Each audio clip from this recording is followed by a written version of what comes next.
Portanto, ide, fazei discípulos de todas as nações, batizando-os em nome do Pai, e do Filho, e do Espírito Santo,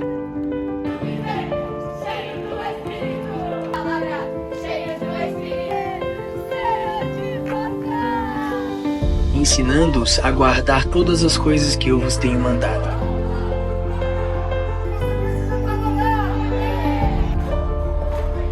E eis que estou convosco todos os dias, até a consumação dos séculos. Amém.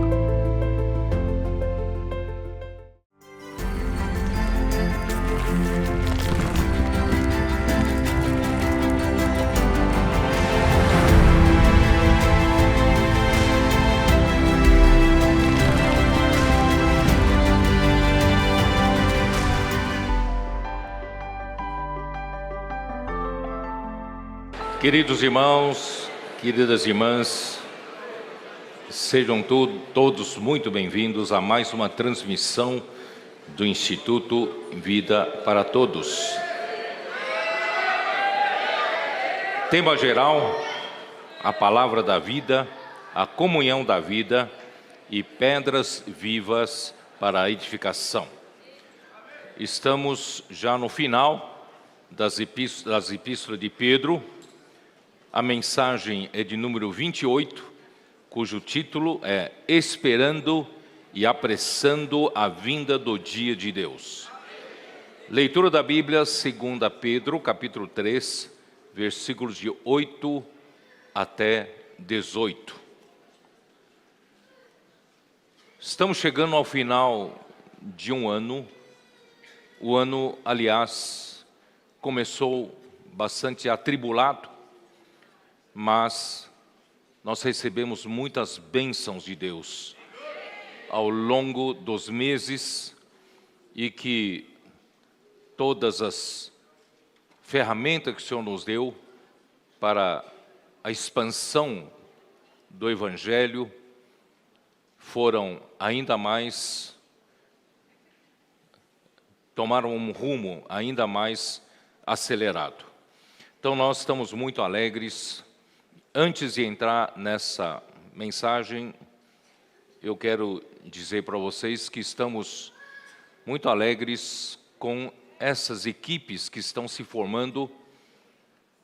Como já disse, o Senhor nos deu uma palavra em 2020 sobre a formação de jovens santos, em Salmo 110, versículo 3, onde o Senhor profetizou para o final dos tempos, para que seja possível trazer nosso Senhor de volta.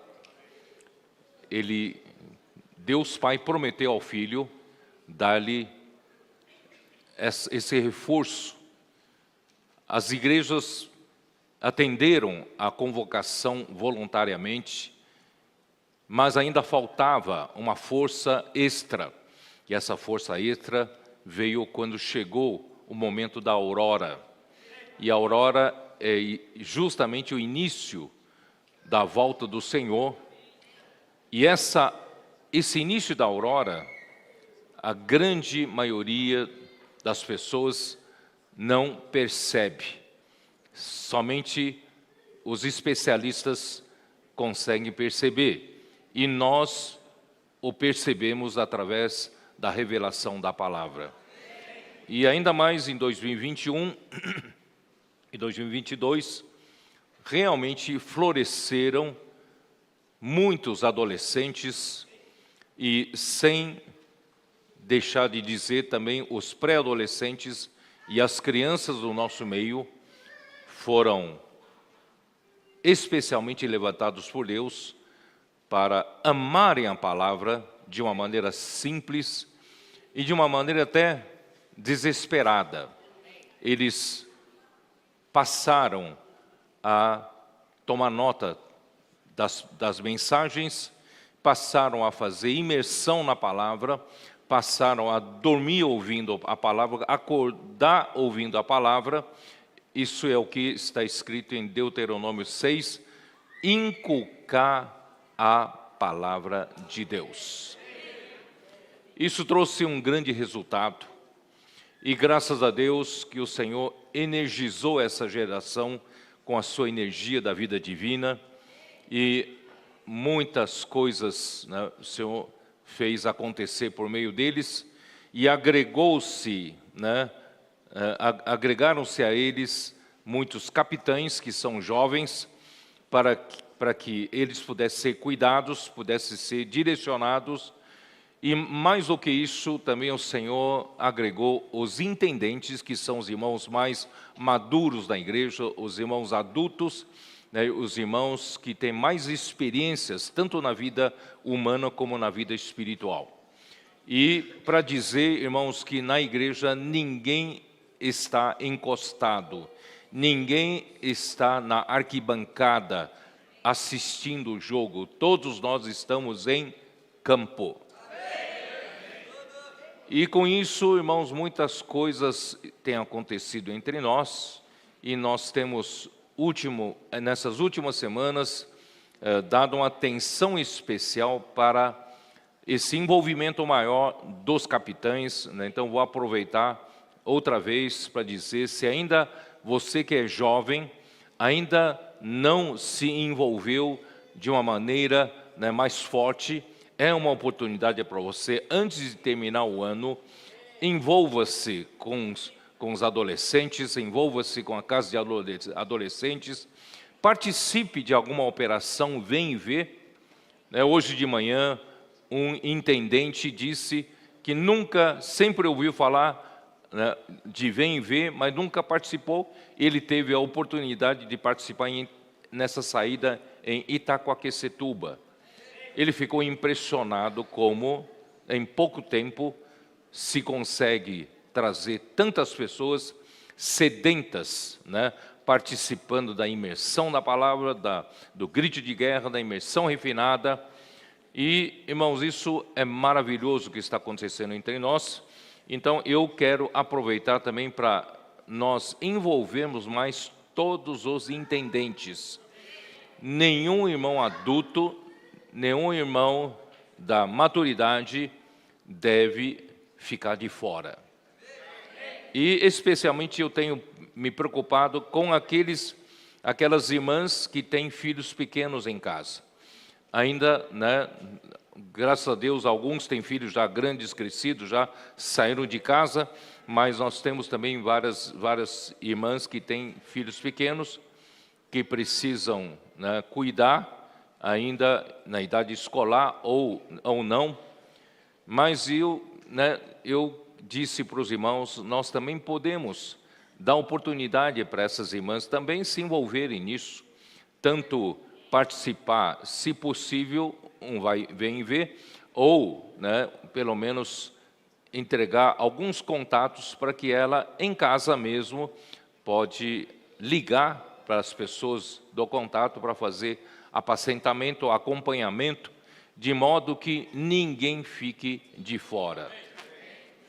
E eu também mostrei esse final de semana, na verdade, desde o outro final de semana, eu mostrei para os irmãos que existiu algum tipo de falar de que nós estamos dando tanta atenção para os adolescentes e que nós estamos praticamente deixando de lado, né, os irmãos adultos, os irmãos maduros. Isso não é verdade, não é verdade.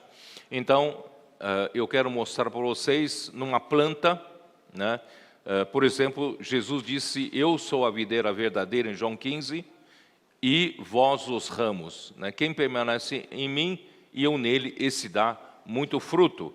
Então, ele comparou a sua igreja a uma videira, a uma planta. E a videira, vocês sabem que depois da estação de frutos, é necessário podar. E na hora que você poda, ficam apenas, né, os troncos mais velhos, maiores, mais maduros. E quando chega na estação de dar fruto, brotam-se os ramos novos, e desses ramos novos é que surgem, né, vários frutos. A produção de frutos, né, vem a partir dos ramos novos. Mas como os ramos novos produzem fruto, se não houver a sustentação do tronco, né, maior. Então, dos ramos maiores, dos ramos mais maduros, nós, os intendentes, nós é que damos a sustentação para, né, os nossos jovens irmãos, nossos irmãos adolescentes, até pré-adolescentes, né, eles podem dar fruto, né, e nós damos a sustentação, damos o apoio, né, para que o Senhor possa ganhar muitos frutos da sua vinha, que é a sua igreja. Durante muito tempo, né, o Senhor esperou fruto da sua vinha, e nesses 20 séculos da história da igreja, não houve tanta produção de fruto como deveria ser, mas graças a Deus, eu creio que no final dos tempos, é tempo da gente dar frutos para o Senhor. Por isso que nós chegamos a comentar a respeito de nós, né, pregamos o Evangelho do Reino, engajarmos as pessoas que nós estamos cuidando, para nós chegarmos ao número de 144 mil vencedores, né, por ocasião da vinda do Senhor. O Senhor tenha esse número completo para que Ele possa voltar. E nós estamos aqui empenhados para pregar o Evangelho do Reino, estamos empenhados para a edificação da igreja, porque o nosso coração, irmãos, é como o do apóstolo Paulo. No ano em que ele foi martirizado, irmãos, ele amava a vinda do Senhor. Ele havia completado sua carreira, ele havia guardado a fé, né, combateu o bom combate, e ele disse: e já agora a coroa da justiça me está guardada, mas não somente a mim, mas também a todos quantos amam a sua vinda. Irmãos, eu quero dizer que nós somos esse grupo de pessoas que amam a vinda do Senhor. Por isso estamos aqui para trabalhar para que, né, essa vinha possa produzir fruto adequado para que o Senhor possa voltar. E essa mensagem justamente nós vamos falar do final dos tempos, né? Vamos falar de como o juízo final de Deus, né, com relação à velha terra e o velho céu. E ao falar, né, mostrar para os irmãos como esse ramo, né, ramo velho que sustenta todos os ramos novos para dar fruto, irmãos, eu comecei a pesquisar um pouco sobre a questão das plantas, e eu gostaria de comentar um pouco sobre isso, porque eu dei algumas informações erradas. Como eu não sou especialista em botânica, eu sou engenheiro civil, não entendo disso, e, né, alguém me mostrou que eu dei alguma informação errada. Então, eu quero corrigir, e eu mandei, né, uma ilustração aqui, que a gente pode depois observar melhor. Então, para que no corpo de Cristo, como um corpo humano, para Deus poder suprir de nutrientes todos os membros do corpo de Cristo, nós temos a circulação de vida, ou a circulação sanguínea. E a circulação de sangue, o sangue é composto principalmente de água. Uma boa porcentagem do sangue é água. A água, irmãos, é o melhor veículo para levar nutrientes. Por isso, irmãos, Deus se compara, né, o seu espírito como a água. Né, ele disse, né, em João capítulo 7, né, quem crer em mim, do seu interior fluirão rios de água viva. Então, para Deus, a água é para fluir entre nós e fluir entre os homens, fluir entre os membros do corpo de Cristo, para levar o quê? A água é um veículo. É para levar os nutrientes, oxigênio, para todas as células do corpo, e também para carregar as toxinas, os resíduos celulares, né, e para jogar fora. Então, graças a Deus, irmãos, espiritualmente a mesma coisa. A palavra de Deus chega até a nós, irmãos, né, nesse veículo que é a água. E quando nós cremos no Senhor Jesus, recebemos a palavra da vida e logo em seguida somos colocados, introduzidos no corpo, na comunhão da vida. A comunhão da vida é a circulação da vida entre os membros do corpo de Cristo.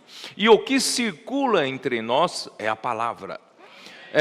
Daí a importância da imersão na palavra, da importância de inculcarmos a palavra no nosso coração e falarmos uns aos outros, ensinando, admoestando uns aos outros. Isso faz a palavra circular.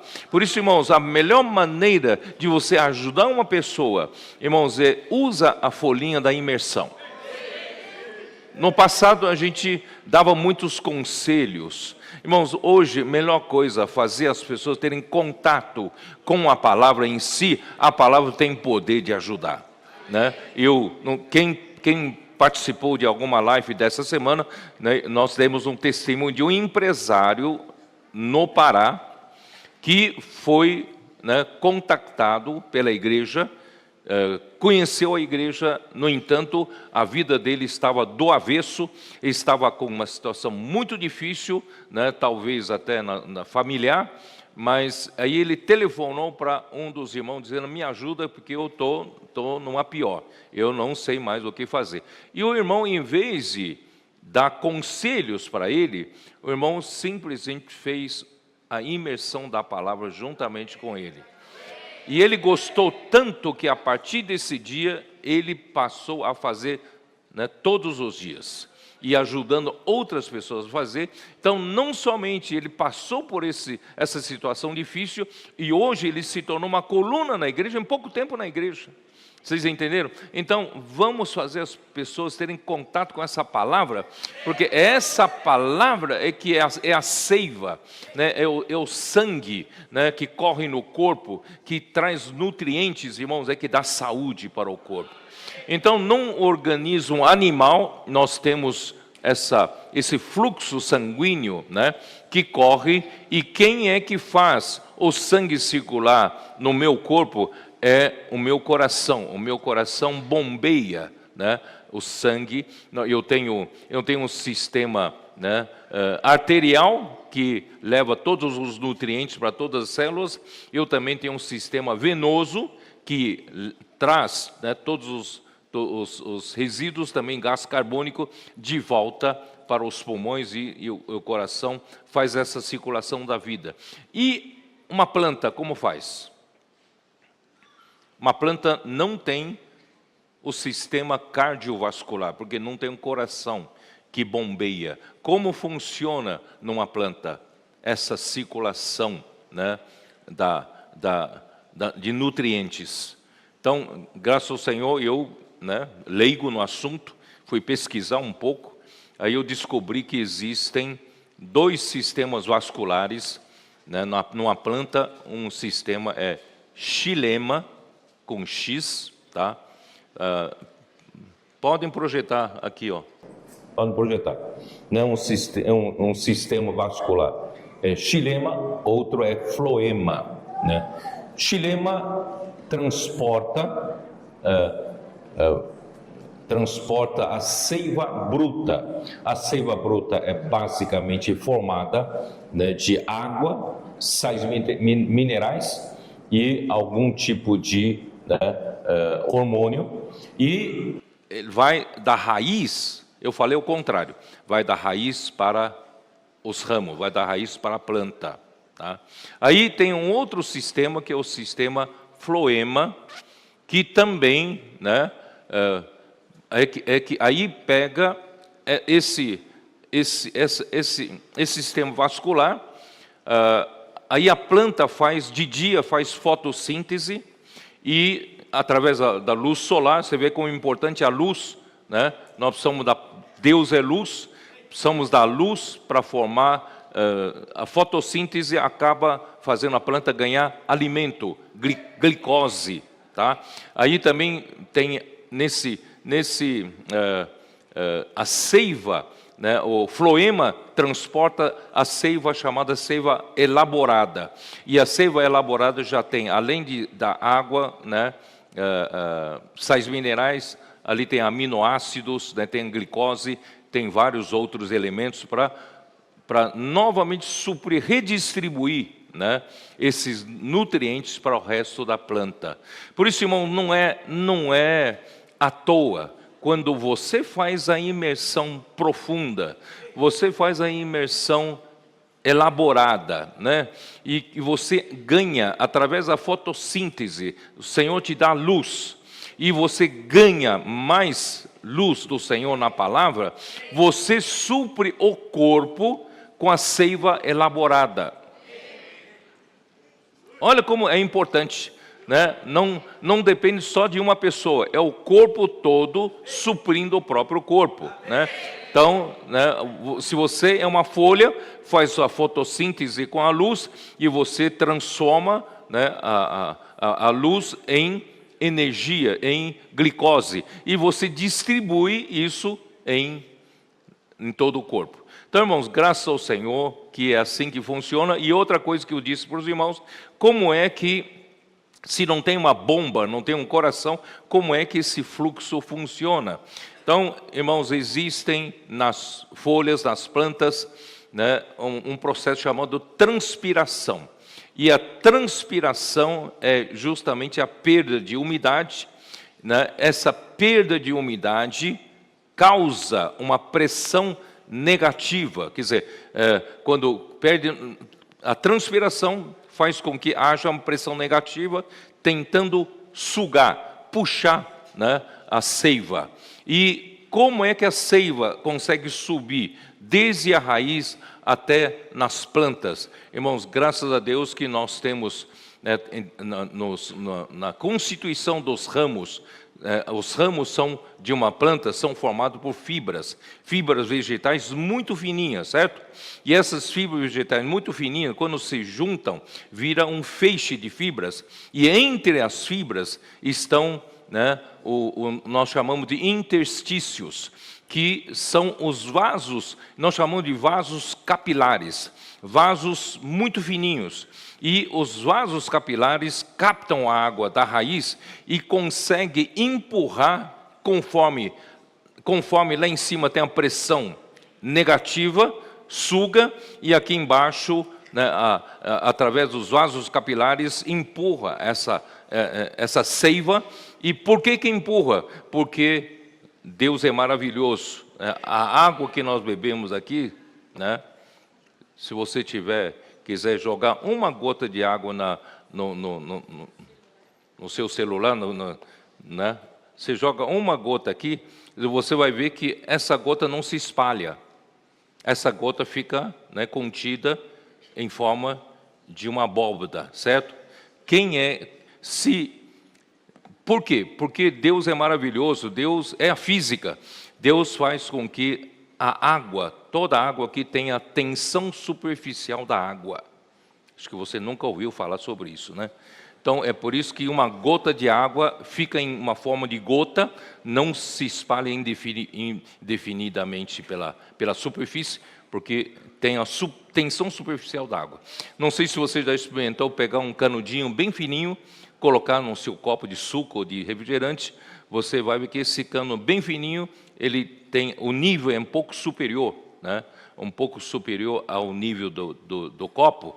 Por quê? Porque existe uma tensão superficial que empurra, né? Então é assim, através dos vasos capilares, e a tensão superficial da água empurra, e lá em cima, né, suga. Quer dizer o quê? Quando, irmãos, o Senhor levantou esses adolescentes, cheios de energia e cheios de sede pela palavra, eles passaram a notar, né? Eles passaram a fazer imersão, dormir com Deus, acordar com Deus. Irmãos, essa sede se transforma numa pressão negativa, uma pressão que suga. Irmão, quando né, uma planta suga a raiz, então, através da tensão superficial da água, dos vasos capilares, consegue empurrar, né? Irmãos, quanto mais pessoas sedentas pela palavra acompanham a palavra de perto, mais nutrientes chega naquela região. Por isso nós dissemos, né, se você quer uma igreja saudável, né, você tem que ter muitos irmãos na sua igreja sedentas pela palavra. né, que amam a palavra, como os nossos adolescentes. E dessa forma, irmão, o Senhor vai fazer a palavra chegar até você com nutriente, tá? Então, era isso que eu queria fazer, uma leve correção, né? Eu falei um pouco errado, mas de qualquer forma dá para aplicar, né, na nossa vida da igreja. E assim, todos os membros do corpo de Cristo não são envolvidos. Ninguém se aposenta na igreja. Ninguém se aposenta na igreja. Eu não quero ver na igreja, irmão, ninguém vivendo todo o tempo de pijama, né? Você sabe, se a gente põe pijama e fica lá em casa todo o tempo assistindo televisão, fica numa poltrona, é esperar a morte. Irmão, nós temos que trabalhar. Isso. Eu posso telefonar, posso apacentar, posso, né? Irmão, ninguém na igreja precisa ficar sentado, aposentado. Nós todos estamos em campo. Tanto é que a próxima conferência de jovens e de adolescentes das tropas e capitães terá, né, o tema geral em campo. Todos nós devemos estar em campo. E dessa forma, irmãos, nós daremos para o Senhor essa igreja, que nós podemos viver a vida da igreja os 7 dias da semana. Porque a degradação da igreja fez com que a igreja, por a separação de 2 categorias, o clero e os leigos têm que trabalhar, certo? Então, só tem tempo no final de semana. E o clero prepara sermão para o final de semana e o leigo prepara a semana só para ficar só para vir trazer contribuição financeira e ouvir sermão. Irmãos, isso não é o que Deus quer. Deus quer, irmãos, é o funcionamento dos membros do corpo de Cristo. Não tem clero aqui entre nós, não tem leigos entre nós. Todos nós somos membros do corpo de Cristo. Portanto, irmãos, e nós ainda trazemos um pouco resquício, né, da igreja em Sardes, de que no meio da semana todos nós trabalhamos, não temos tempo, né? E a vida da igreja se resume apenas em sexta-noite ou sábado e domingo só. Não, você pode olhar para Atos capítulo 2, de 42 a 46, a igreja era vivida diariamente. Diariamente, né? Eles perseveravam no templo e também de casa em casa, tomavam as suas refeições com alegria, singeleza no coração, e o Senhor ia acrescentando as pessoas. Claro, eu não quero dizer que vocês então precisam, né, pedir demissão nos seus empregos, não. Todos nós estamos trabalhando, mas mesmo enquanto trabalhamos, podemos estar vivendo a vida da igreja. Vamos não? Por isso, irmão, carrega a imersão sempre com você, né? Carrega a imersão com você. Todo o tempo, você tendo um tempinho, você pode estar em contato com a palavra. E uma vez energizado, você pode também pregar o evangelho do reino aos que estão à sua volta. E você também pode, por telefone, ter comunhão, até apacentar alguém, ou fazer contato no telefone, né, para ajudar alguém, usando a imersão. Portanto, irmãos, não precisamos esperar só o fim de semana para viver a vida da igreja. A vida da igreja deve ser vivida todos os dias da semana. E vamos, irmãos, eu peço para vocês que são adultos, nunca, né, se misturaram no meio dos adolescentes. Vale a pena ficar junto deles? Você vai ver que você se rejuvenesce bastante, né? Se ficar muito novo, tenta fazer, né, como o irmão de manhã deu testemunho, tenta fazer um vem e ver com eles, né? Tenta fazer uma missão família, você vai ser, né, rejuvenescido, né? É a fonte da juventude, né? Participando disso. Bom, vamos para a mensagem, senão eu não termino, né? Vamos lá. Então, capítulo 3 de 2 Pedro, versículo 8 em diante, tá?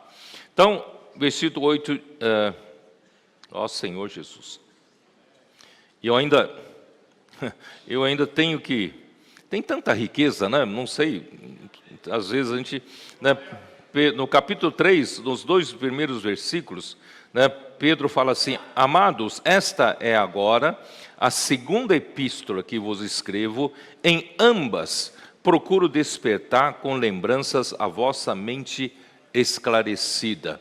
Eu dei um retrospecto no final de semana lá na estância com esse grupo de pessoas que está aqui, né? Mais de 350 pessoas, nós tivemos boa comunhão lá.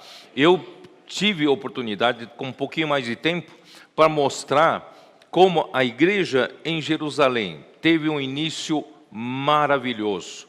Aquela vida da igreja primitiva é um modelo para nós. Eles perseveravam no ensinamento dos apóstolos, na comunhão, e as coisas floresciam, os sinais e prodígios eram feitos por meio dos apóstolos, né? E todos eles estavam muito contentes, a palavra crescia, e conforme a palavra crescia, o número de pessoas também crescia. Irmãos, era uma vida da igreja maravilhosa, mas também não que não houvesse perseguição, não que não houvesse, né, a tribulação, sim. Né, a liderança, né, dos judeus também passaram a perseguir, proibi-los de pregar Jesus, mas a vida florescia, a vida prevalecia, né, e o crescimento era muito maravilhoso ali naquele primeiro tempo. Mas, quando chegou, né, na perseguição, né, levantada por causa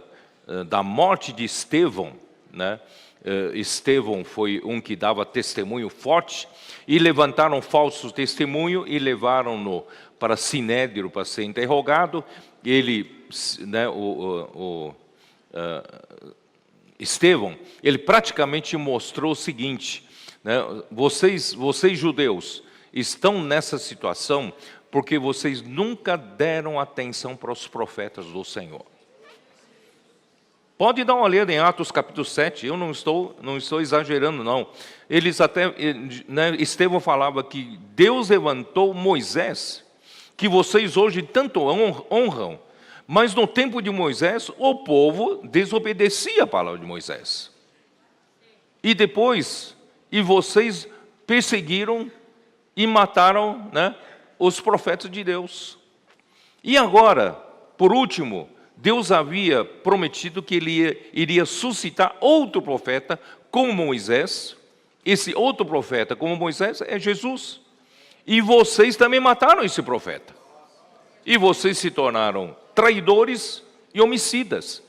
Quando chegou nesse ponto, os judeus, certo, levantaram um tumulto tão grande que apedrejaram a Estevão e morreu. A partir do capítulo 8 de Atos dos Apóstolos, levantou-se uma grande perseguição à igreja de Jerusalém. Todos os discípulos foram dispersos, ficaram apenas os apóstolos. Você imagina que o registro na Bíblia é muito econômico.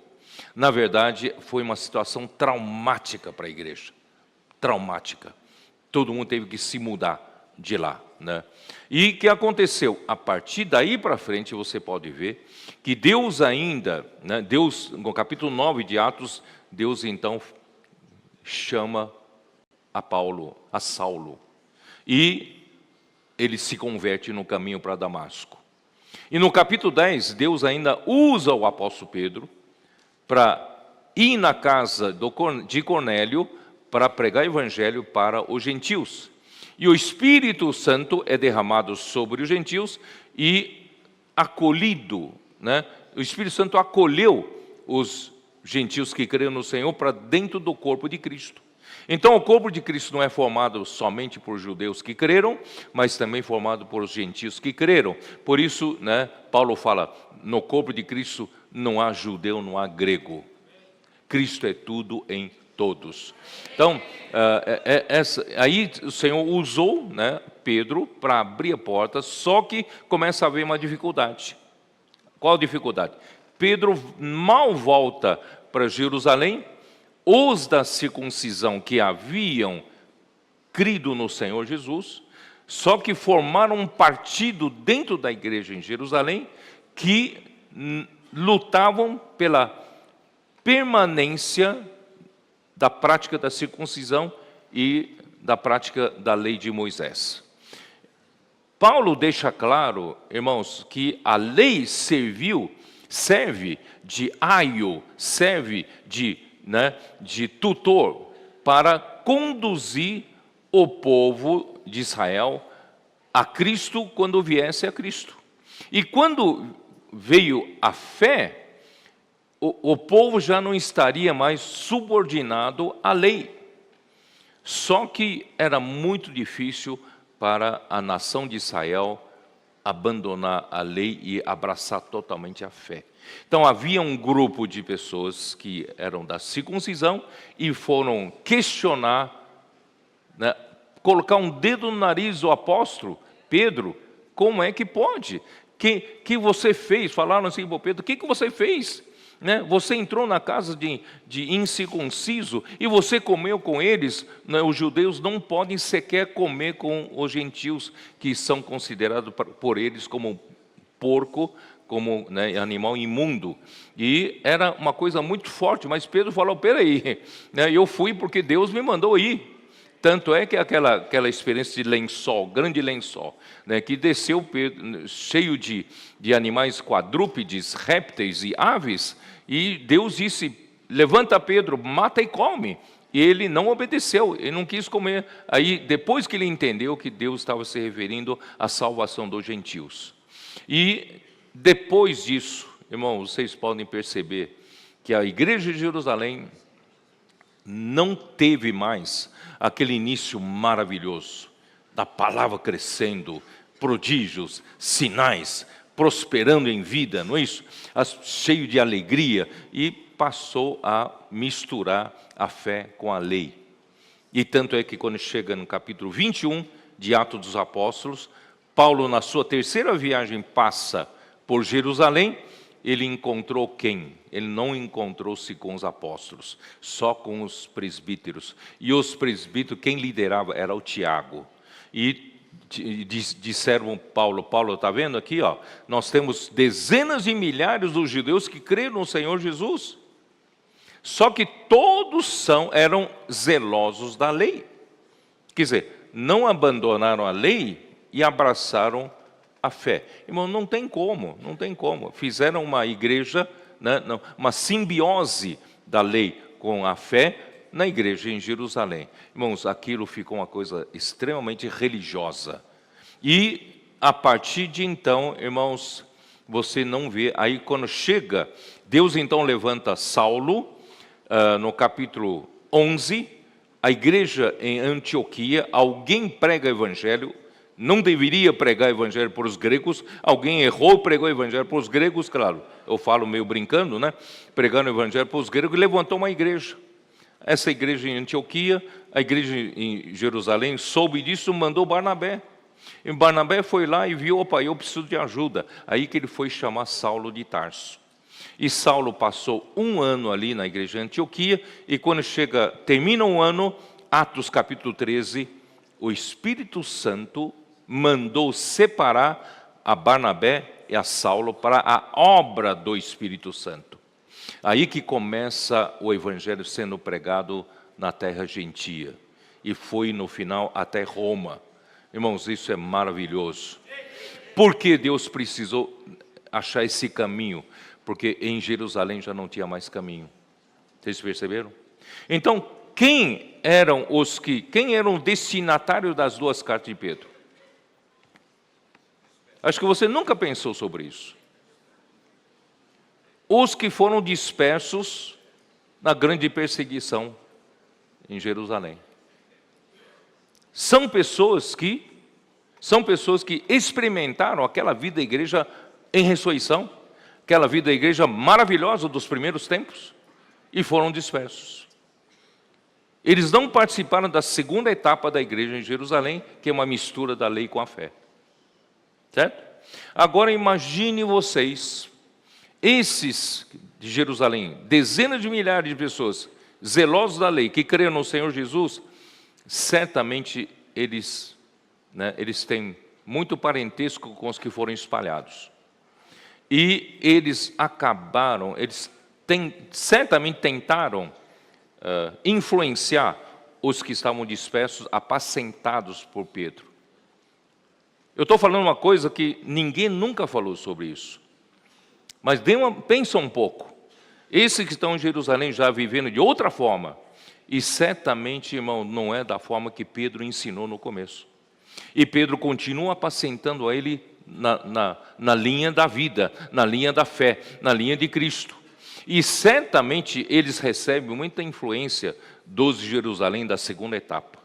Então, irmãos, muitos desses falsos mestres, dos escarnecedores, saíram dessas coisas. Perceberam agora não? Então, um pouquinho de contexto histórico, vocês conseguem perceber. Então, não era fácil para Pedro trabalhar. E como se Pedro dissesse, né? De repente, os de Jerusalém, da segunda etapa, não reconheciam mais Pedro como aquele que fala a palavra profética. Por isso que Pedro, olha aqui. Capítulo 3, versículo 1. Amados, esta é agora a segunda epístola que vos escrevo. Em ambas, procuro despertar com lembranças a vossa mente esclarecida. Ele fala para aqueles que tiveram experiência genuína no começo da igreja em Jerusalém. Só que tem gente tentando contaminá-los. Por isso eu falo com vocês, porque vocês têm mente esclarecida. Vocês estão conseguindo perceber, não? Existe um trabalho contra. Existe um trabalho que não reconhece Pedro como apóstolo mais.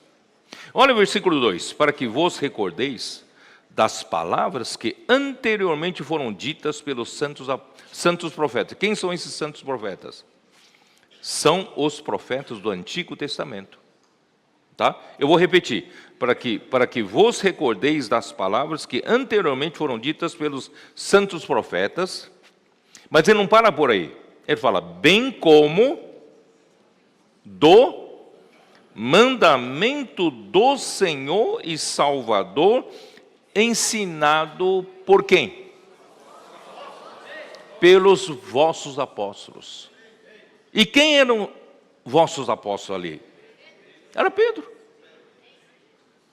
Então, os de Jerusalém, na sua segunda etapa, liderados por Tiago, certamente não reconhecem Pedro mais como apóstolo. Mas esses que são apacentados por Pedro, eles reconheciam. E Pedro deixava claro que está na mesma linha dos santos profetas do Antigo Testamento. Deus agora no Novo Testamento, ele ainda tem profetas. E quem são esses profetas? São os apóstolos que ensinam o quê? Ensinam o seu próprio ensino? O que eles ensinam? Eles ensinam, não, usa o que está aqui. Eles ensinam o mandamento do Senhor e Salvador. Por que ele acrescenta Salvador? Se você falar só, né, o mandamento do Senhor, pode entender como Deus. De fato é Deus. Mas ele faz questão de especificar Salvador, quer dizer, é o Senhor Jesus.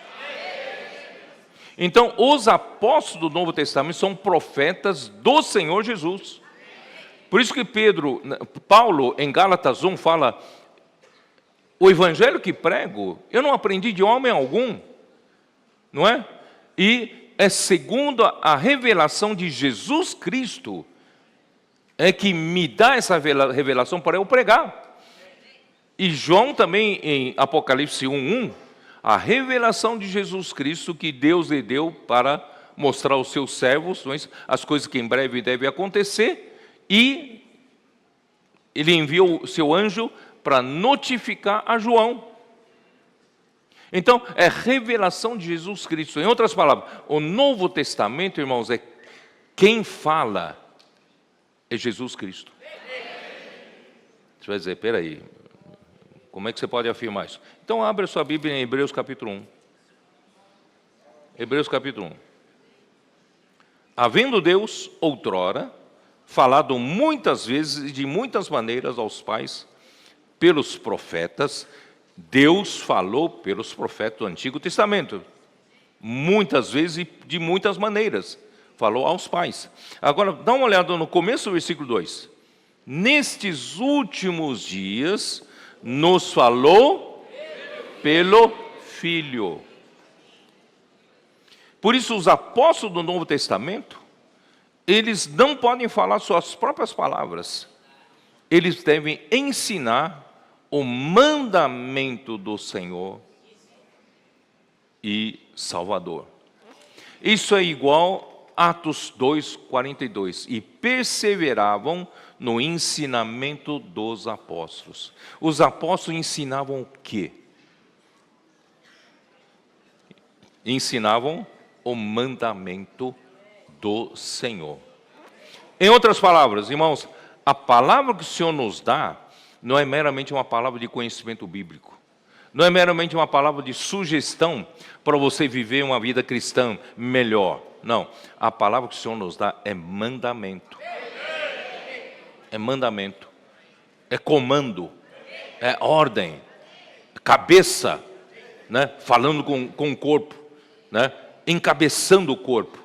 E o corpo executa a palavra de Deus, a palavra de Jesus como mandamento. Tá?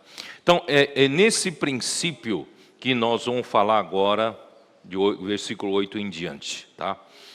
Ó Senhor, eu gastei um pouco de tempo para vocês entenderem o contexto, porque senão não dá para vocês entenderem completamente o que Pedro está falando aqui. Né? Então, o versículo 8, né, até o versículo 8, o versículo 3 começa a falar dos escarnecedores.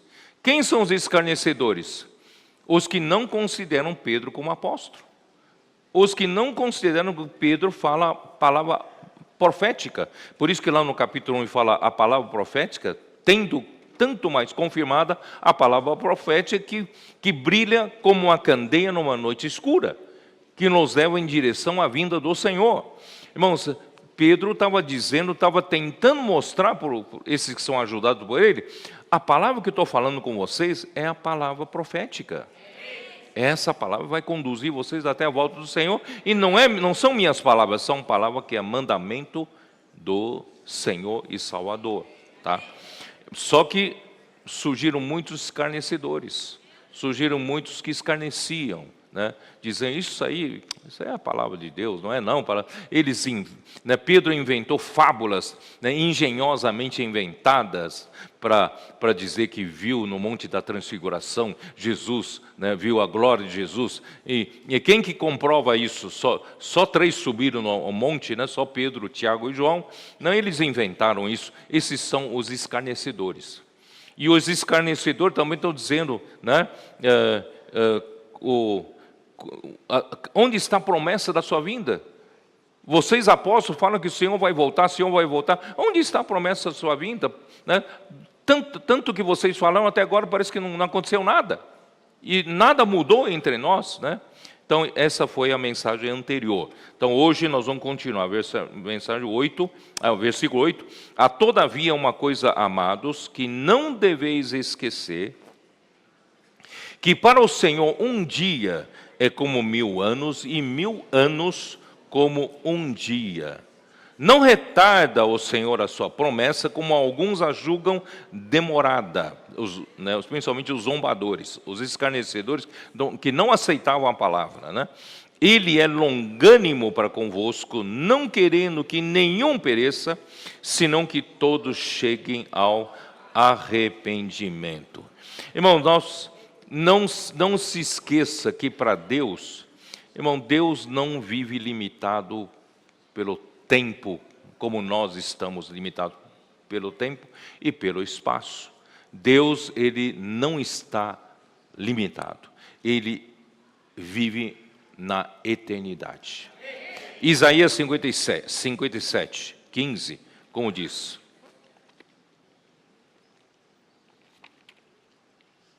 Isaías 57, 15, como diz? Porque assim diz o alto, o sublime, que habita a eternidade, o qual tem o nome de santo, habito no alto e santo lugar. Ele está fora da restrição do tempo e espaço. Ele está na eternidade. E quem está na eternidade não fica restrito ao tempo. E quem está na eternidade, ele consegue acessar o tempo a hora que ele quiser. Os irmãos entenderam ou não? Então, só que esse que habita a eternidade, mas habita também com contrito e abatido de espírito, para vivificar o espírito dos abatidos, de vivificar o coração dos contritos. Aí que eu digo aquela folha, né, com a pressão negativa, aquela folha com sede da seiva. Irmão, ele também habita aí. Tá? Então, e também Tiago, o livro de Tiago,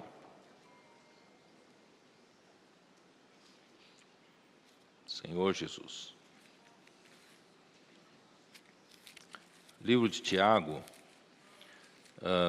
capítulo 1, versículo 17, como fala? Toda dádiva, toda boa dádiva e todo dom perfeito são lá do alto, descendo do Pai das luzes, em quem não pode existir variação ou sombra de mudança. Irmão, Tiago não era nenhum Einstein. Einstein, né, trouxe para nós uma formulação, né, de que o tempo e o espaço são relativos, são variáveis. Para nós, o espaço não é variável, mas na verdade é variável.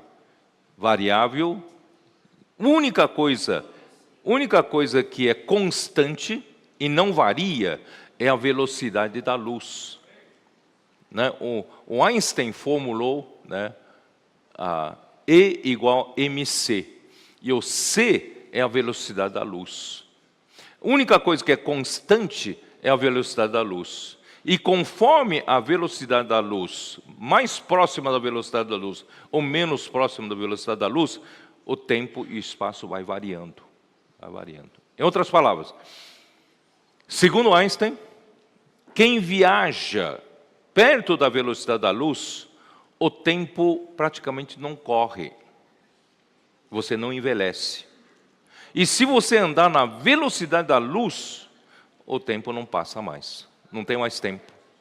Você está na eternidade. Vocês entenderam? Então, quem é o Pai das luzes? É aquele que é a própria luz e habita na velocidade da luz. E quem habita na velocidade da luz, irmão, o tempo não passa. Não tem tempo. E o tempo na eternidade, irmão, não é o tempo seu. Não é o seu tempo aqui, 1 minuto, né? 15 minutos, não é esse tempo. Tempo da eternidade é tempo da eternidade. E ainda assim, você sabia que lá na eternidade ainda tem tempo ou não? Você sabia? Em Apocalipse não fala, fez no céu um silêncio por cerca de meia hora. Ei, e agora? Hein? Como é que pode? Na eternidade ainda tem meia hora. Irmãos, o tempo é totalmente diferente da sua noção do tempo. Então, irmãos, não fica julgando Deus com a sua limitação. Deus ainda não falou que vinha, não veio ainda. Na verdade, se Ele não veio, irmãos, é por ser longânimo conosco. A igreja não está pronta. Nós não estamos prontos. O evangelho do reino não foi ainda pregado a toda a terra habitada. É a missão que Ele encarregou para a igreja não cumpriu ainda essa responsabilidade. Nós ainda precisamos edificar a igreja ainda. Não é isso? Então, na verdade, Deus está esperando a gente. Então, não é como esses escarnecedores zombando. Não, Deus, né, como aqueles de Mateus 24, não é isso? No tempo de Noé, enquanto eles comiam, bebiam, casavam-se, davam em casamento, como no tempo de Ló também, não é isso? E de repente veio uma repentina destruição. Portanto, irmãos, nós não queremos ser esses que digam, não, o Senhor vai demorar. Não, Esse negócio de viver para o Senhor, né, tudo isso aí que Pedro está falando, vocês estão, né? Não precisa não, vamos viver a nossa vida, vai ser feliz, né? Irmãos, ó Senhor Jesus, nós que estamos sendo felizes, né? Então, irmão, vamos então para Deus, né? E por que, se Deus está na eternidade, vive a eternidade, e por que Ele nos colocou no tempo? Por quê? Ele criou os céus e a terra e nos sujeitou no tempo e no espaço. E o tempo existe para quê? Os nossos adolescentes sabem a resposta. Está em Efésios 1, né? Você vê como é bom inculcar a palavra no coração? Eu acho que muitos líderes cristãos não sabem, e você sabe, viu? Efésios 1, versículo 10, de fazer convergir, né, nele, na dispensação da plenitude dos tempos, todas as coisas, tanto as do céu como as da terra. Então, irmãos, o tempo é para quê? É para fazer a vontade de Deus. E qual é a vontade de Deus? De novo, nossos adolescentes sabem. A vontade de Deus é que é de fazer Cristo encabeçar sobre todas as coisas, tanto as do céu como as da terra. Então, por que nós estamos sujeitos ao tempo? Tic-tac, tic-tac, tic-tac. Esse tic-tac que eu falei agora não volta mais, né? Tempo é implacável. E os sinais da idade começam a aparecer também no rosto, no corpo, né? Porque o tempo é inexorável. E não tem como voltar atrás. Então, para que serve esse tempo? Tic-tac, tic-tac, tic-tac. Irmãos, é justamente fazer a vontade de Deus. Quando Cristo encabeçar todas as coisas, tanto as do céu como as da terra, não haverá mais necessidade do tempo. Né? Irmãos, quando Deus destruiu o último inimigo, vamos dar uma olhadinha aqui em 1 Coríntios 15, né? Senhor Jesus, vamos lá. 1 Coríntios 15, dá uma olhada aqui, ó. Versículo 24. E então virá o fim, quando ele quem? Cristo, entregar o reino ao Deus e Pai, quando houver destruído todo o principado, bem como toda potestade e poder. Por quê? Porque o fim só vai chegar quando destruir todo o principado, potestade e poder, porque são poderes paralelos ao poder de Cristo, à autoridade de Cristo. Então, Deus prometeu ao Filho: assenta-te à minha direita, até que eu ponha os teus inimigos por estrado dos teus pés. Vocês entenderam? Então, enquanto houver alguma coisa que não quer se sujeitar a Cristo, Deus vai ter que tratar. Enquanto houver alguma coisa que não é sujeita a Cristo, o tempo tem que correr, até terminar o tempo, até que todas as coisas estejam sujeitas, né? Então, quando tudo ficar sujeito, Cristo então vai reinar sobre todas as coisas, e Ele vai entregar o reino para Deus Pai. Tá? Porque convém que Ele reine até que haja posto todos os inimigos debaixo dos pés. E o último inimigo a ser destruído é a morte. Então, Deus está esperando a destruição do último inimigo. Claro, antes de chegar no último inimigo, todos os principados, potestades, todo tipo de poder, tudo que é contrário ao encabeçamento de Cristo, precisa ser tratado. Tá? Aí, versículo 27, porque todas as coisas sujeitou debaixo dos pés, e quando diz que todas as coisas estão sujeitas, certamente exclui aquele que tudo lhe subordinou. Quer dizer, não inclui o pai. O pai é que lhe subordinou todas as coisas, e o pai não está subordinado ao filho, é ao contrário, tá?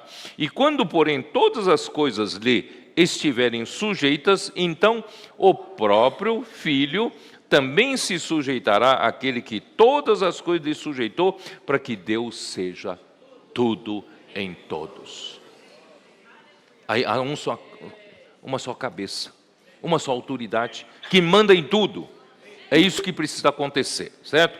Então, aí o que aconteceu? Aí quando terminar esse processo, irmãos, acabou a necessidade do tempo. Aí entra em Apocalipse 21. Vi novo céu e nova terra, pois o primeiro céu e a primeira terra passaram, e o mar já não existe. É o novo céu, nova terra, é a eternidade. Por quê? Porque Deus terá tratado com todos os inimigos de Cristo. Tudo que não obedece a Cristo, tá? Deus já terá tratado. Então é isso que nós vamos ver. Então, irmãos, quais são as diferentes dispensações do tempo? Porque ali fala, né, até a plenitude da dispensação dos tempos. Então, há várias dispensações dos tempos, não há? Primeiro, vamos classificar dessa maneira. Primeiro, no princípio criou Deus os céus e a terra. Já iniciou o tempo, não é isso? Quando Deus fez a criação dos céus e a terra, já começou o tempo. Eu não vou nem falar sobre a rebelião de Satanás. Então, vou falar com relação ao homem. Então, em seguida, no tempo, a criação de Adão. Adão e Eva no jardim do Éden. Então, o tempo veio correndo, não é isso? Começou lá, na criação dos céus e a terra, a criação de Adão e a Eva, e só que no capítulo 3 de Gênesis, começa a queda do homem, né? E quando chega no capítulo 6, o dilúvio, porque a maldade do homem havia crescido tanto e a violência, né, encheu a terra. Deus então, aí a outra história que eu não quero entrar agora no assunto, né? Deus então teve que praticamente destruir a terra e salvou só uma família, a família de Noé. E aí surge então, né, a nova civilização humana é formada por Noé e seus 3 filhos, e assim, nessa nova civilização, surge um elemento digno de destaque negativo, que é o Nimrod. Nimrod, então, declara independência a Deus, o homem declara independência a Deus, constrói Babel e a Torre de Babel, para dizer que o homem consegue cuidar de si mesmo, não precisa de Deus. A partir daí surgiu a idolatria, né? E aí todas as nações passaram a ser idólatras. E Deus, para reverter essa situação, veja bem, Deus criou todas as coisas, mas todas as nações se tornaram adoradoras de ídolos. E Deus então foi chamar uma pessoa. Quem que ele chamou? Abraão, certo? E Deus abençoou Abraão, e Deus lhe deu a promessa de Abraão, né, virar uma grande nação, Abraão, Isaque e Jacó, e os patriarcas, os 12 filhos de Jacó. Tá? Aí surge, então, eu estou relatando as dispensações dos tempos, certo? Aí chega a nação de Israel, a dispensação da lei. E quando chega no final da dispensação da lei, Cristo veio. A vinda de Cristo. E aí, a sua morte e ressurreição, e ele gerou a igreja no dia de Pentecostes, e começa outra dispensação do tempo, a dispensação da graça e a dispensação do reino dos céus. E nós estamos justamente no final dessa dispensação. Dispensação da graça, dispensação do reino do céu, dispensação da igreja. E a igreja agora tem a responsabilidade de concluir o que Deus tem que fazer na nossa dispensação, que é, irmãos, que é pregar o evangelho do reino a toda a terra habitada, e nós estamos aqui para edificar a igreja, que até agora a igreja não foi edificada, e, né, precisamos edificar a igreja, E dessa forma, irmãos, Cristo, a segunda vinda de Cristo acontecerá no final da nossa era. É isso que nós estamos esperando. Pelo menos eu tenho grande expectativa. Ainda, se Deus permitir, eu quero encontrar com o Senhor ainda vivo, né? Então, essa é a nossa luta. Estamos lutando aqui para que o Senhor possa terminar logo o que tem que fazer na nossa geração, na dispensação da igreja. E quando terminar essa dispensação, Cristo voltará. Ele voltará, né? E haverá já um grande julgamento sobre os habitantes da terra, totalmente contrário a Deus, né? E virá a grande tribulação para o juízo, né, dos homens vivos ainda. E quando terminar a grande tribulação, então Cristo vai assumir o seu reino. Aí começa a última dispensação dos tempos. Qual é a última dispensação dos tempos? O milênio, o reino milenar. E nesse reino milenar, por 1000 anos, os vencedores reinarão com Cristo. Por 1000 anos e serão sacerdotes de Cristo, de Deus e de Cristo. Por 1000 anos. Mas quando terminar os 1000 anos, o que aconteceu? O que vai acontecer? Satanás será solto, tá? Será solto, e ele vai fazer a sua, né, sua estripulia, né? Ele vai provocar a última rebelião na região de Gog e Magog, tá? Então, irmãos,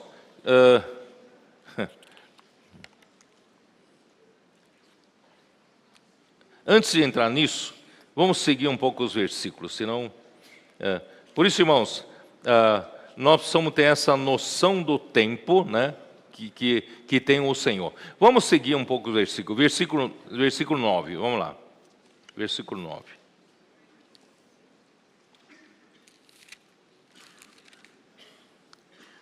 Não retarda o Senhor a sua promessa, como alguns a julgam demorada. Pelo contrário, Ele é longânimo para convosco, não querendo que nenhum pereça, senão que todos cheguem ao arrependimento. Irmãos, Deus está esperando, né, que pelo menos Deus pudesse ter um grupo de pessoas que Ele possa dizer que são seus. E esses seus vão lutar pelo seu reino. Esses seus vão lutar pelo que está no seu coração. Tá? Nesse sentido, tá? Ele falou em João capítulo 17. Dá uma olhada. João capítulo 17.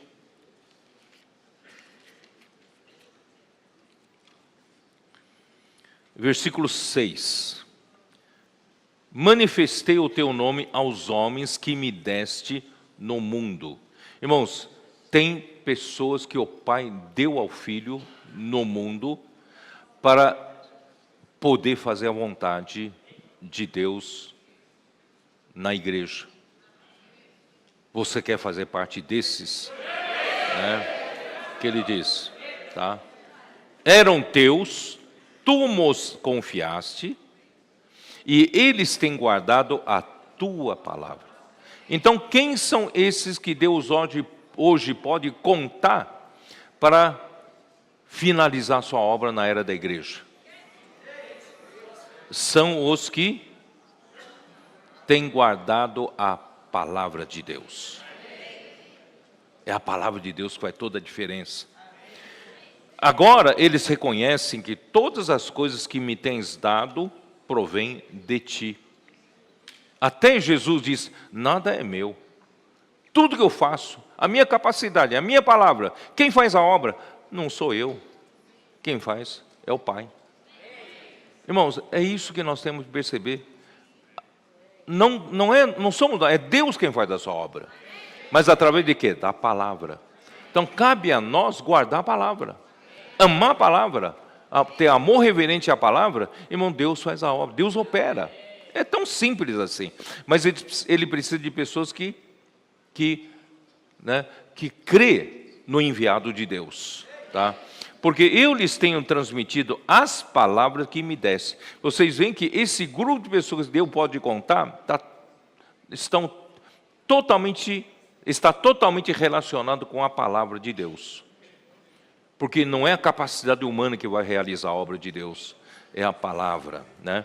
Então eu lhes tenho transmitido as palavras que me desse, e eles as receberam, e verdadeiramente conheceram que saí de ti, e creram que tu me enviaste. Irmão, como é importante a gente crer no enviado de Deus. Você crê no enviado de Deus, você crê na palavra profética.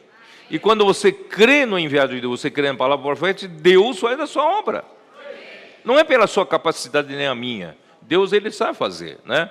Então Ele fala, e por eles que eu rogo, não rogo pelo mundo, mas por aqueles que me deste, porque são teus. Então, aos olhos de Jesus, Ele está procurando aqueles com quem Ele pode contar, e com quem ele pode, né, confiar a palavra de Deus e pela palavra de Deus realizar a obra de Deus. Por isso, irmão, nesse final dos tempos, o Senhor está dando tanta importância à palavra, à imersão na palavra, crer na palavra, sabe? Ó Senhor Jesus. Então, ficou evidente, tá? Vamos lá em João capítulo 13. Ficou evidente que esses que o Pai confiou ao Filho não eram todos os 12 discípulos. Um não fazia parte. Estou certo ou não? Capítulo 13, versículo 21. Ditas essas coisas, Jesus angustiou-se em espírito e afirmou, em verdade vos digo, que um dentre vós me trairá. Versículo 27. E após o bocado, imediatamente entrou nele Satanás. Então disse Jesus, o que pretendes fazer? Faze-o depressa. Tá? Aí o que aconteceu? Versículo 30. Ele, tendo recebido o bocado, saiu logo e era noite. Olha só o versículo 31. O traidor saiu, não é isso? Eram 12. O traidor saiu. Olha o versículo 31. Quando ele saiu, disse Jesus, agora foi glorificado o Filho do Homem. E Deus foi glorificado nele. Se Deus foi glorificado nele, também Deus o glorificará nele mesmo e glorificá-lo-á imediatamente. Filhinhos, né? Por um pouco estou convosco, buscar-me-eis, e o que eu disse aos judeus também agora vos digo a vós outros, para onde eu vou, vós não podeis ir. Novo mandamento vos dou, que vos ameis uns aos outros. Irmãos, é necessário ele tirar aquele que não pertence a esse grupo. Quando ele tirou o traidor, aí ele abriu o seu coração. E qual é a essência da edificação da igreja, irmãos? É amar-nos uns aos outros. Certo? Assim como eu vos amei, que também vos ameis uns aos outros. Nisto conhecerão todos que sois meus discípulos, se tiverdes amor uns aos outros. Mas ele falou na ausência de Judas. Então o Senhor quer esses de coração puro. Não confiam em si mesmo, mas amam a palavra. Confiam no poder da palavra. E o Senhor vai fazer todo o trabalho. Tá? Aí, a partir de João 14 até o capítulo 17, irmãos, o Senhor escancarou seu coração para os 11, abriu seu coração, tá? Eu não tenho tempo de falar muito mais do que isso. Então isso, sabe, pode indicar que no nosso tempo hoje, pode indicar que ele esteja aguardando o número de pessoas que realmente lutam pelo reino e conheçam quem é o enviado, e conheço que amam a sua palavra e confia na palavra de Deus que faz a obra de Deus. Irmãos, esses são, né, ele está aguardando que alguns desses reconheçam que Deus continua a falar pelos seus profetas. Ele é longânimo para com aqueles que ainda estão inativos e infrutuosos, isso no capítulo 1, certo? para que se arrependam e venham a se engajar na luta pelo reino. Bom, esse tempo agora, Deus ainda está esperando quem? Por isso, irmãos, eu tenho falado, vamos engajar todos os jovens como capitães, vamos engajar todos os intendentes, ninguém fica infrutuoso, ninguém fica inativo. Por quê? Isso é longanimidade de Deus. Deus está esperando você. Está na hora de você acordar. Vamos nos envolver. Vamos dizer para o Senhor, Senhor, eu quero ter a mesma atitude desses irmãos, dos adolescentes, com simplicidade e humildade, amam a palavra e vivam pelo poder da palavra e fazer as coisas acontecerem.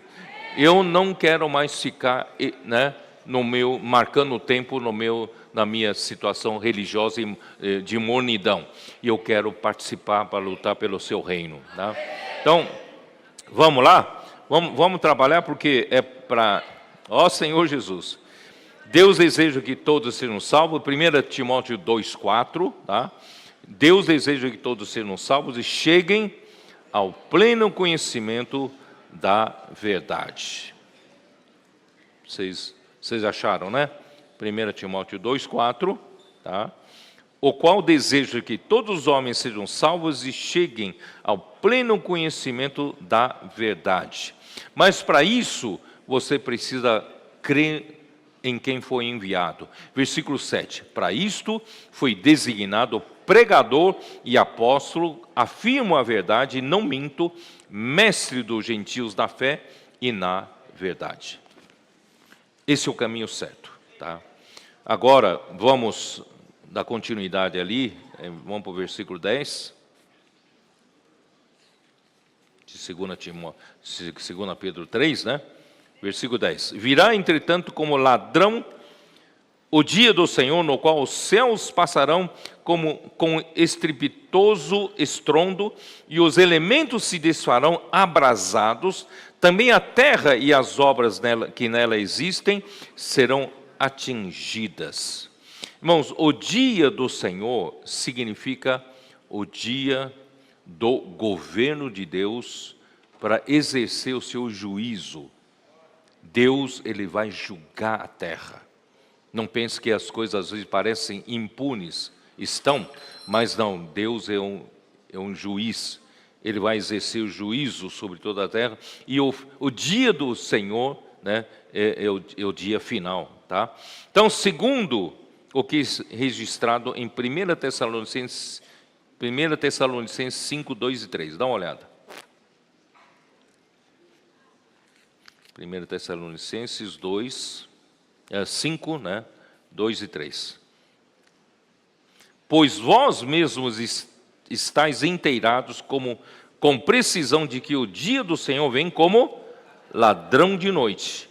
Quando andarem dizendo paz e segurança, eis que lhes sobrevirá repentina destruição, como vem as dores de parto, aqui está para dar à luz, e de nenhum modo escaparão. Tá?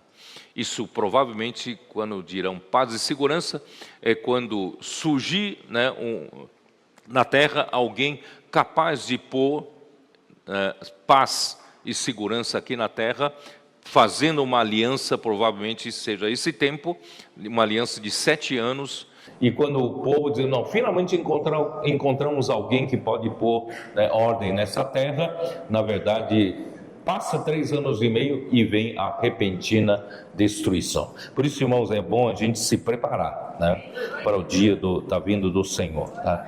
Então, ele virá como ladrão da noite, e iniciando com a grande tribulação, o juízo de Deus, o dia de Deus, dia do Senhor, inicia-se com a grande tribulação, tá? E terminará, isso antes do milênio, e vai terminar com o juízo de Deus no seu grande trono branco depois do milênio, após lançar para dentro do lago de fogo o diabo. Dá uma olhada em Apocalipse capítulo 20. Todo esse tempo chama-se o dia do Senhor, dia de Deus, do juízo de Deus. Apocalipse 20, versículo 7. Eu já falei para vocês que a próxima dispensação dos tempos será um milênio, a última dispensação. E no final dessa dispensação, nessa dispensação, versículo 6, Apocalipse 20, versículo 6. Bem-aventurado e santo é aquele que tem parte na primeira ressurreição. Sobre esses, a segunda morte não tem autoridade. Pelo contrário, serão sacerdote de Deus e de Cristo e reinarão com ele os 1000 anos. É a última dispensação. Tá? Eu quero participar desses vencedores para servir a Deus e reinar com ele por 1000 anos. E no final do milênio, o que vai acontecer? Versículo 7. Quando, porém, se completarem os 1000 anos, Satanás será solto da sua prisão e sairá a seduzir as nações que há nos 4 cantos da terra, Gog e Magog, a fim de reuni-las para a peleja. O número dessas é como a areia do mar, quer dizer, muita gente será provocada à rebelião por Satanás. E marcharam então pela superfície da terra e sitiaram o acampamento dos santos e a cidade querida. Desceu, porém, fogo do céu e os consumiu. O diabo, o sedutor deles, foi lançado para dentro do lago de fogo. Finalmente, para dentro do lago de fogo e enxofre, onde já se encontram não só a besta, como também o falso profeta, e serão atormentados de dia e de noite pelos séculos dos séculos. Aí então, irmãos, termina o julgamento de Satanás. Mas ainda não terminou o juízo de Deus. Versículo 11. Depois disso, vi um grande trono branco, aquele que nele se assenta, de cuja presença fugiram a terra e o céu, e não se achou lugar para eles. Vi também os mortos, os grandes e os pequenos, postos em pé, diante do trono. Então abriram-se livros, ainda outro livro, o livro da vida, foi aberto, e os mortos foram julgados segundo as suas obras, conforme o que se achava escrito nos livros. Então, não vou detalhar aqui, irmãos, nessa hora é um juízo sobre todos que morreram. Aqui não referem-se aos santos, referem-se aos mortos, em geral.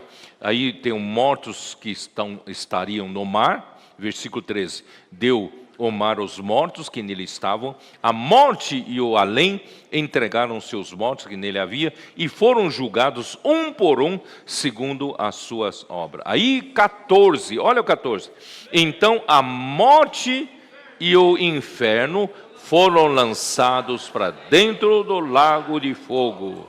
Pronto, aí todos os inimigos de Deus foram julgados. E se alguém não foi achado inscrito no livro da vida, esse foi lançado para dentro do lago de fogo. Aí que surge, irmão, a eternidade. Terminou as dispensações dos tempos. Capítulo 21, versículo 1. Vi novo céu e nova terra. Vocês entenderam? Então é necessário Deus fazer esse julgamento, Por isso que Pedro fala, os céus passarão com um grande estrondo e os elementos, vamos voltar lá, em 2 Pedro,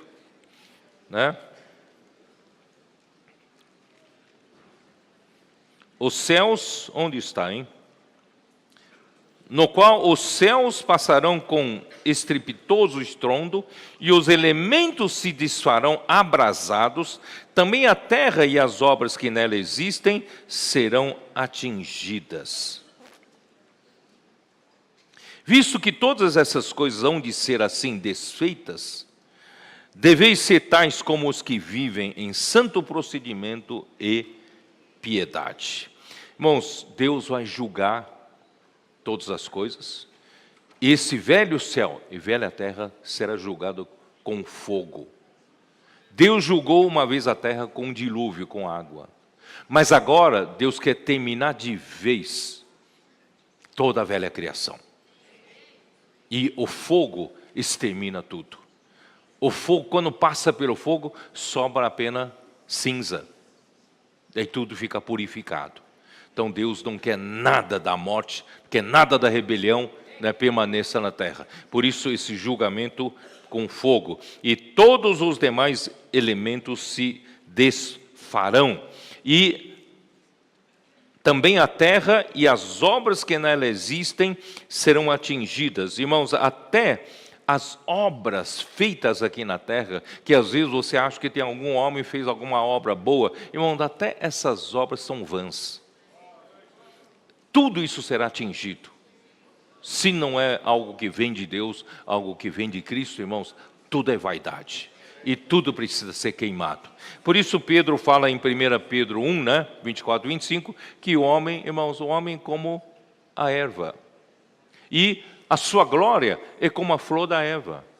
Mesmo que você tenha feito grandes realizações na terra, irmãos, se não for algo que vem pela palavra de Deus, a obra que vem pela palavra de Deus, também serão desfeitas. Todas essas obras serão queimadas, desfeitas. Não tem valor para Deus. Isso indica o fim do velho céu e da velha terra. E aqui, essa palavra muito interessante, ele fala, os elementos se desfarão abrasados. O que são esses elementos? Quem sabe? Vocês sabem que os elementos básicos desse universo são hidrogênio e hélio. A nossa estrela, Sol, está em fusão nuclear constante. A fusão acontece entre os átomos de hidrogênio, formando o hélio. E se esse processo continuar, vão queimando, esses elementos, vou dizer para vocês, tá? Do hidrogênio vai virar hélio, do hélio vai vir átomos de oxigênio, e depois vai aparecer átomos de carbono, e o carbono é a base de todo ser vivo, certo? Carbono, isso tudo, irmãos, vem dessa fusão nuclear das estrelas, tá?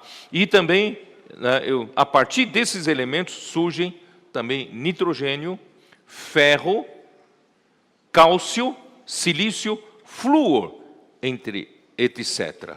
Mas e todos os elementos que você vê existente aqui, né, na criação que Deus nos colocou, irmãos, todos esses elementos são formados pelas estrelas. Você sabia disso? Na fusão nuclear. E é que vão formando esses elementos. E até esses elementos um dia serão destruídos. Ó Senhor Jesus.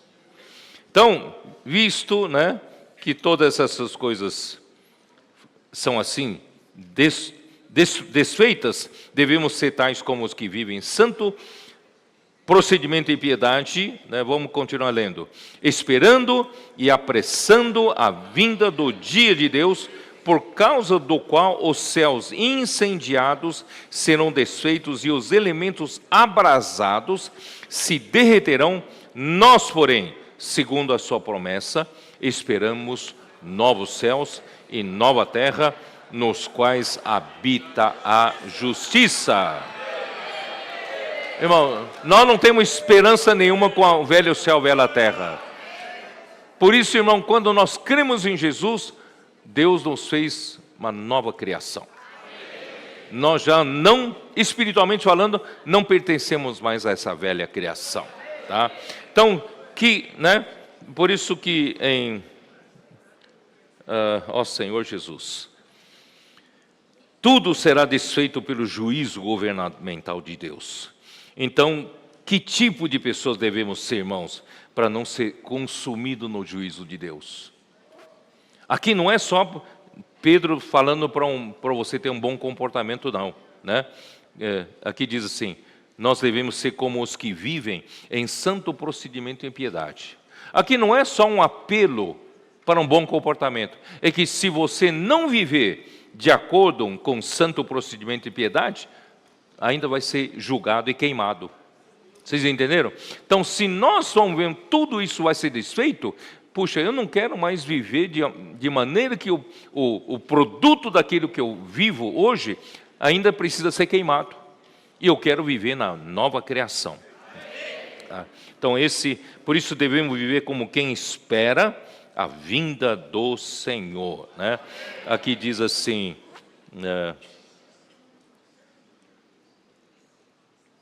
é isso, né? Esperando e apreciando a vinda do dia de Deus, por causa do qual os céus incendiados serão desfeitos e os elementos, né, serão desfeitos, esperando e apressando a vinda do dia de Deus, por causa do qual os céus incendiados serão desfeitos e os elementos abrasados se derreterão. Nós, porém, segundo a sua promessa, esperando novo céu e nova terra. Ó Senhor Jesus. Irmãos, eu vou ler o versículo 14, que eu gostei muito. Por essa razão, pois, amados, esperando estas coisas, empenhai-vos por serdes achados por Ele em paz, sem mácula e irrepreensíveis. Irmão, nós precisamos viver como quem espera essas coisas. Não alguém que não sabe o que vai acontecer. Nós sabemos que Deus vai julgar todas as coisas, por isso devemos ter temor para viver aqui na terra. Enquanto eu vivo com temor, eu preciso empenhar-me para ser achado por Ele em paz. Irmão, o que é ser achado por Ele em paz?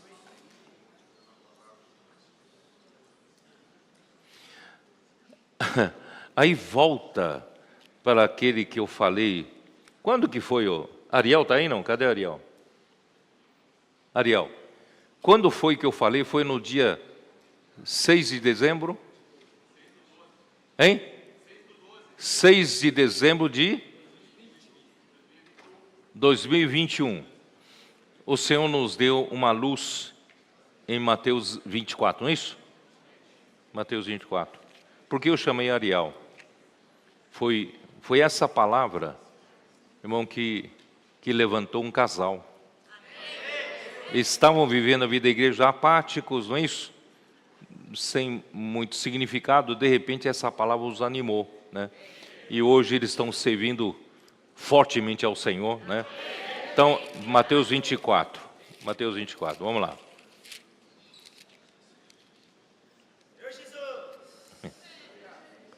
Versículo 45. Bom, primeiro vou ler, né?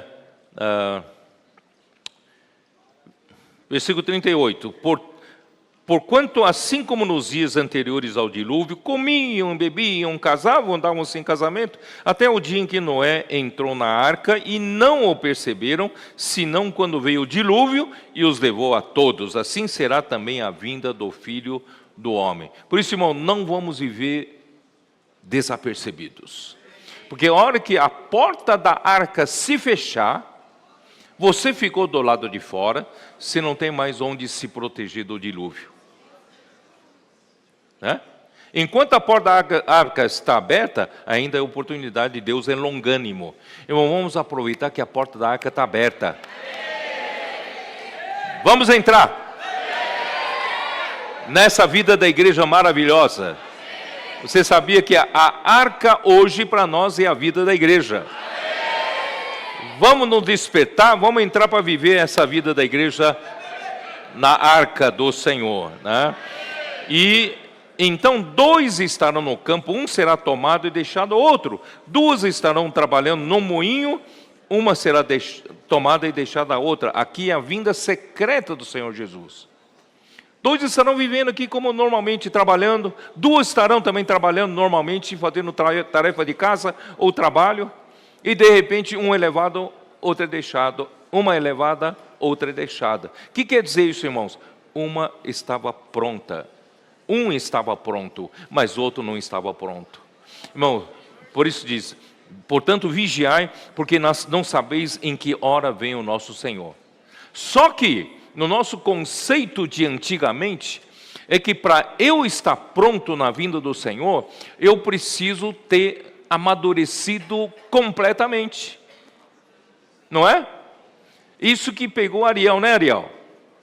Né, Ariel falou, mas, né, ele falou, mas eu não estou maduro ainda. Eu não cheguei na maturidade 100%. Né? Então, eu acho que eu nunca vou chegar. Acho que eu não vou fazer parte desses que vão ser arrebatados. Irmãos, graças ao Senhor, que o Senhor nos deu, versículo 45, que ele diz assim: quem é, pois, o servo fiel e prudente, a quem o Senhor confiou os seus conservos para dar-lhes o sustento a seu tempo? Você pode não ter amadurecido até 100%, mas aqui dá outra condição para você ser um vencedor. Como? Se você for um servo fiel e prudente, né? E o Senhor confiou alguns para você cuidar. Os irmãos deram alguns contatos para você telefonar, para você apacentar, para você cuidar. E você está alimentando com a palavra da imersão. Você está cuidando deles, sabe? E quando o Senhor voltar, por exemplo, se o Senhor volta hoje à tarde, encontra você fazendo assim, você vai ser vencedor.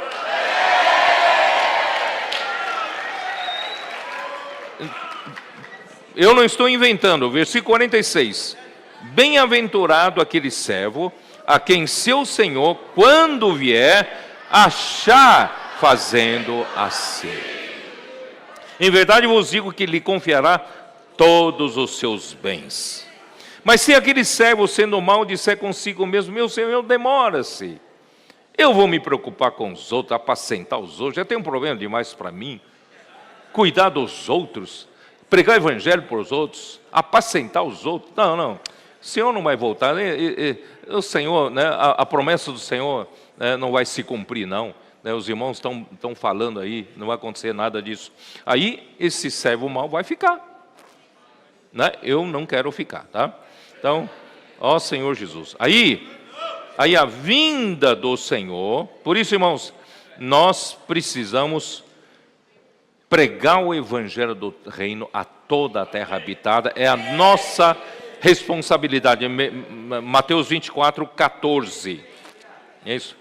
E será pregado este evangelho do reino por todo o mundo, para testemunho a todas as nações, então virá o fim. E quando é o fim? É a vinda do Senhor. Só que a vinda do Senhor em grego é parousia, é a presença. Não é uma vinda de uma vez por todas, é uma vinda, irmãos, que se iniciará quando os vencedores forem arrebatados. Antes da grande tribulação, a vinda do Senhor começará. Por isso, irmão, nós estamos muito animados quando falamos em Apocalipse 12, do filho varão, né? Dá uma olhada, filho varão, lembrar um pouco, né? Refrescar um pouco a memória de vocês, né? Filho varão, aqui, ó, capítulo 12 de Apocalipse, versículo 5. Nasceu-lhe, pois, um filho varão, que há de reger todas as nações, com cetro de ferro, e o seu filho foi arrebatado para Deus até ao seu trono. Aleluia. Enquanto você estiver vivendo essa vida, esperando o Senhor, esperando e apressando a vinda do dia de Deus, do dia do Senhor, irmão, você está pronto, tem condição de ser um vencedor. Quando o Senhor voltar, encontrar você nesse estado, não é mais estágio, perdão, é isso, né? Estou certo? Não estou falando certo. Não é mais o estágio de plena maturidade, porque, irmãos, senão, e os nossos adolescentes? Se o Senhor voltar cedo, eles ainda não atingiram a plena maturidade, eles não vão ser vencedores? Como vão ser vencedores? Quando o Senhor voltar, achá-los fazendo assim, tá? Portanto, irmão,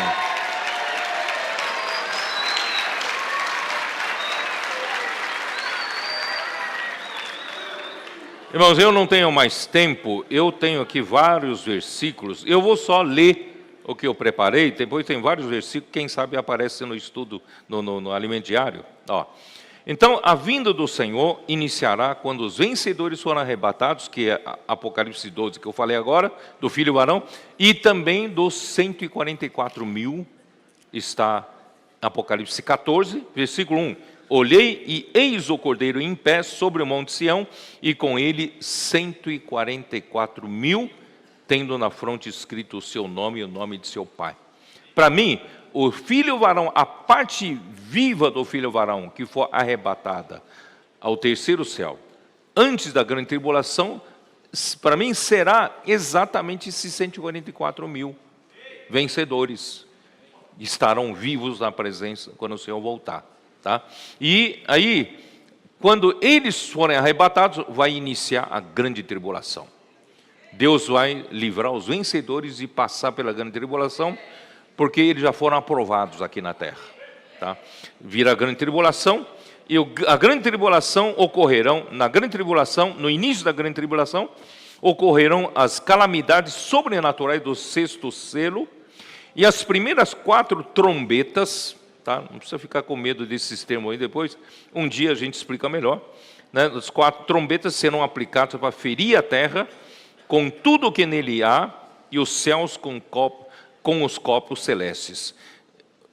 Se você quiser, tome nota dos versículos, Apocalipse 6, 12 a 17, Apocalipse 8, de 7 até 12. E constituirá principalmente dos ais, das últimas 3 trombetas, inclusive os flagelos das 7 taças, que durará 3 anos e meio. Vou dar os versículos, quem quiser anotar. Mateus 24, 21 a 22, versículo 29. Apocalipse 8, versículos 13 até Apocalipse 9, versículo 21. Apocalipse 11, versículo 14. Apocalipse 15, versículo 5 até Apocalipse 16, versículo 21. Então é muita coisa para eu ler, eu não vou ler com vocês aqui, tá? Então no final da grande tribulação da parousia, Cristo virá para o ar com os vencedores. Isso eu vou fazer questão de ler com vocês, tá? Apocalipse 10, versículo 1. Vi outro anjo forte descendo do céu, envolto em nuvem, com arco-íris por cima da sua cabeça, o rosto era como o sol e as pernas como a coluna de fogo. Aí nós vamos confirmar isso em 1 Coríntios 15, 52. 1 Coríntios 15, 52.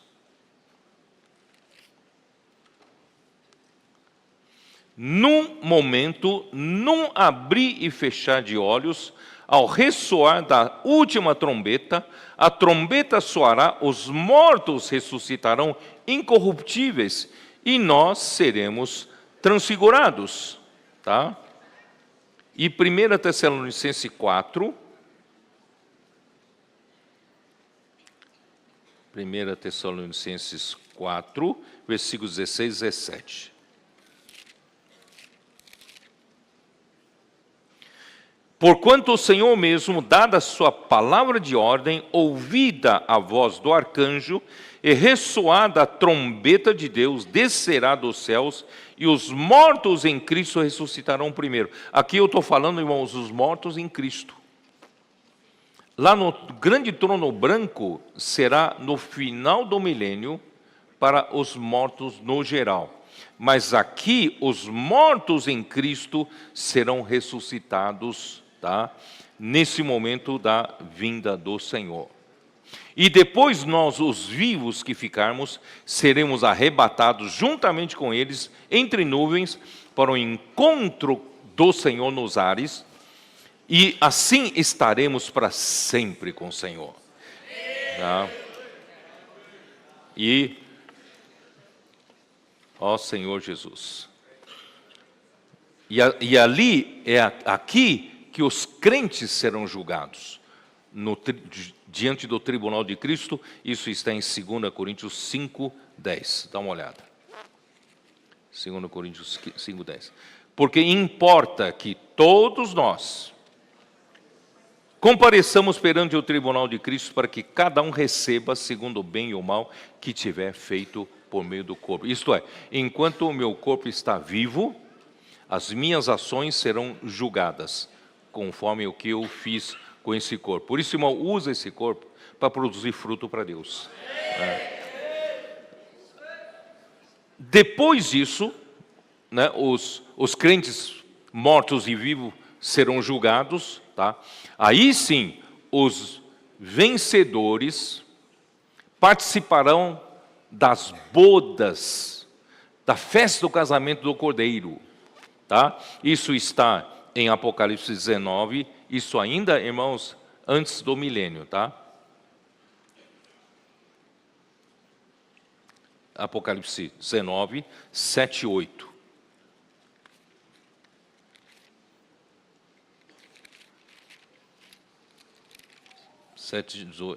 7, 8. Alegremo-nos, exultemos e demos a glória, porque são chegadas as bodas do Cordeiro, cuja esposa a si mesma já se ataviou, pois lhe foi dado vestir-se de linho finíssimo, resplandecente e puro, pois o linho finíssimo são os atos de justiça dos santos. Irmãos, essas bodas, não é toda a igreja que vai participar. Essas bodas vão participar somente os vencedores, os que forem aprovados, tá? Aí ele vai levar esses, depois das bodas, agora já foi casado com Cristo, agora o casal, Cristo e os vencedores, a igreja, o casal vai lutar contra, aqui ó, né? Versículo 11 em diante. Vi o céu aberto, eis um cavalo branco, o seu cavaleiro se chama Fiel e Verdadeiro, julga e peleja com justiça, né, os seus olhos, não vou repetir, não vou ler isso. Versículo 14, e seguiram-no os exércitos que há no céu, montando cavalos brancos com vestiduras de linho finíssimo, branco e puro. Quem são esses? São esses que acabaram de participar das bodas do Cordeiro. Né? Acaba de sair da festa do Cordeiro, já vai virar o quê? Um exército para lutar contra o anticristo e contra o falso profeta. E os seus exércitos. E os seus exércitos vão encurralar Israel, né? Na última batalha de Armagedon, e nós, os vencedores, vamos vir com Cristo, juntamente com Cristo, vamos vencer essa guerra. Vamos lutar com eles, tá? Aí, esse capítulo que eu não vou ler, tá? Vocês sabem. Aí, irmãos, aí nessa ocasião, ó Senhor Jesus, nessa mesma ocasião, a grande Babilônia será destruída, também o que está escrito em Apocalipse 17 e 18, né? O começo 19, a grande Babilônia será destruída. E, irmãos, ao mesmo tempo, Deus então reunirá os filhos de Israel. Deus vai salvar, né, os remanescentes, os filhos de Israel. Aí eu tenho vários versículos aqui que eu não vou poder passar para vocês, né? E depois, aí sim virá o milênio. E depois do milênio, já disse, Satanás será solto, provocará a última rebelião, mas não tem problema, né? Tudo que ele provocar vai para o lago de fogo.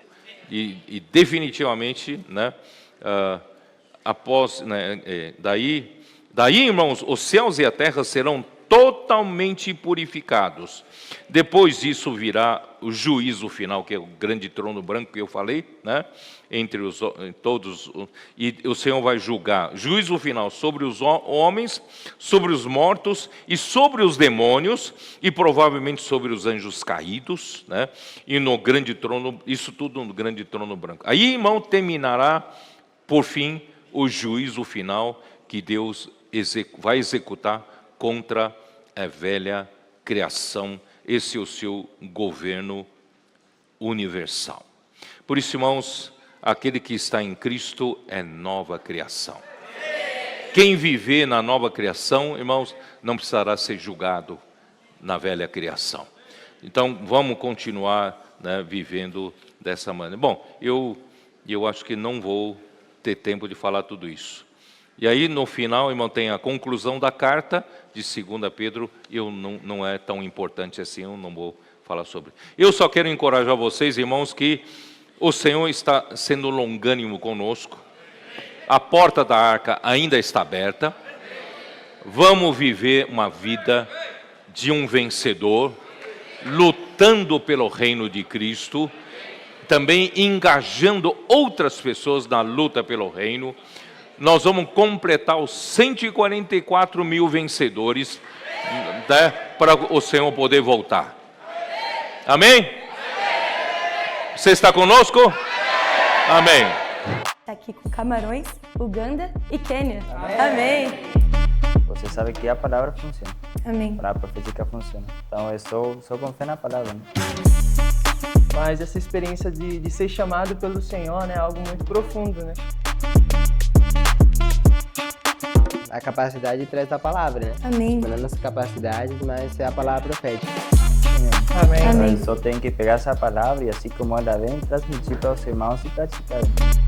Toda segunda, no canal do Instituto Vida para Todos.